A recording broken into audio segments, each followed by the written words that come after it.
राधा जी एक आम मध्यम वर्गीय परिवार की मुखिया थी। वे अपने बेटे शुभम और बहू मनीषा के साथ रहती थी।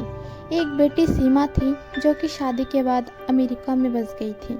राधा जी के पति की मृत्यु बहुत पहले हो चुकी थी। शुभम और मनीषा की शादी को 5 साल हो गए थे, लेकिन अब तक उनकी कोई संतान नहीं थी। राधा जी की बहू मनीषा भी जॉब करती थी, जो कि राधा जी को बिल्कुल भी नहीं सुहाता था। वे जल्द से जल्द दादी बनना चाहती थी, लेकिन मनीषा और शुभम यह अच्छी तरह से जानते थे कि अभी मनीषा का जॉब करना कितना ज़रूरी था। राधा जी अपने बेटे शुभम से इस बारे में बात करती तो शुभम किसी न किसी बहाने से बात को टाल देता था। इसलिए वे मनीषा को ही परेशान करने के बहाने ढूंढती रहती थी ताकि वह अपनी जॉब छोड़ दे। और अभी कोरोना काल में तो मानो उनके मन की मुराद ही पूरी हो गई थी। हालांकि वे दिल की बुरी नहीं थी, लेकिन पोते की चाह में वे न चाहते हुए भी ऐसा कर जाती थी। अपनी हमउम्र सहेलियों को दादी बनते देखकर उनका मन दुखी हो जाता था। उस दिन भी घर में ऐसा ही कुछ हुआ। ऑफिस में काम की वजह से मनीषा देर तक सोती रही और राधा जी को अच्छा खासा मौका मिल गया। ये क्या बहू, अभी तक सो रही हो? पता है सुबह के 10 बज गए हैं। शुभम भी बेचारा कब से उठकर ऑफिस के काम में लग गया है और तुम हो कि अभी तक सोई पड़ी हो। चलो अब उठकर सबके लिए चाय नाश्ता बना लो। मुझसे कुछ हो नहीं पाता है, वरना मैं तो तुम्हारे भरोसे कभी ना रहती, खुद ही सब कर लेती। सॉरी माँ जी, वह देर रात तक काम चलता रहा, इसलिए सुबह सुबह ही सो पाई थी, इसलिए समय का पता ही नहीं चला। आप चलिए, मैं अभी जल्दी से आती हूँ। हाँ हाँ ठीक है, मेरा कुछ नहीं, पर शुभम को देख लो, उसे कुछ चाहिए तो नहीं? कब से उठा है बेचारा। हे भगवान, मुझे जल्दी से ठीक कर दे ताकि मैं ही अपने बेटे का ध्यान रख सकूं, राधा जी ने नाटकीय अंदाज में कहा। राधा जी ने अपनी बहू मनीषा को उठाते हुए कहा। मनीषा ने घड़ी देखी तो वाकई 10 बज गए थे। आज उसकी आँख कैसे नहीं खुली। वह जल्दी जल्दी अपने काम निपटकर हॉल में आई तो शुभम अपने लैपटॉप के साथ ऑफिस के काम कर रहा था। उसने किचन में जाकर चाय नाश्ता बनाया और फिर रात के बर्तन साफ किए और झाड़ू पोछा करके नहाने चली गई। दरअसल कोरोना वायरस की बढ़ती बीमारी की वजह से शहर में पूरी तरह लॉकडाउन किया गया था, इसलिए काम वाली बाई भी नहीं आ रही थी। मनीषा खुद एक इंटरनेशनल कंपनी में काम करती थी। उसका ऑफिस टाइम निश्चित नहीं होता था, अधिकतर उसे रात में देर तक काम करना होता था। कल भी उसका काम देर तक चलता रहा, इसलिए वह देर तक सोती रही। मनीषा नहाकर आई तो देखा कि उसकी सास अपने कमरे में अपनी सहेली से फ़ोन पर बात कर रही थी। बातचीत में अपना नाम सुनकर मनीषा सास की बात सुनने लगी। अरे शारदा, तुम भी अपनी बहू को ज़्यादा सर पर मत बिठाओ।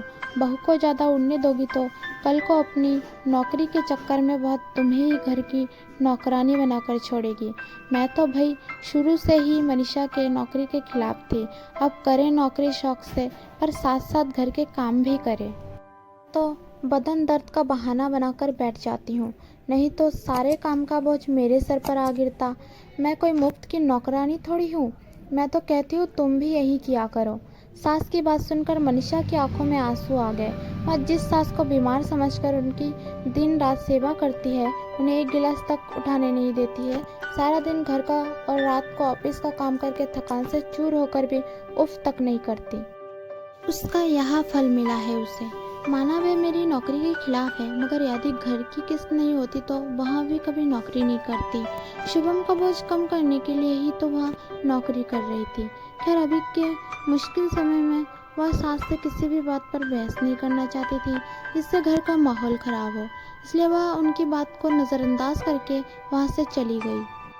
लेकिन उसकी नज़रों में राधा जी की इज्जत ज़रूर कम हो गई थी। दूसरे दिन सुबह सुबह राधा जी की बेटी सीमा का अमेरिका से फ़ोन आ गया। सीमा की सास उसके पास अमेरिका आई हुई थी। आदत के अनुसार राधा जी ने जैसे ही सीमा की सास की बुराई करनी चाहिए, वैसे ही सीमा ने उन्हें डपट दिया। माँ, आप बिल्कुल भी माँ जी के बारे में अनाप शनाप नहीं बोलेगी।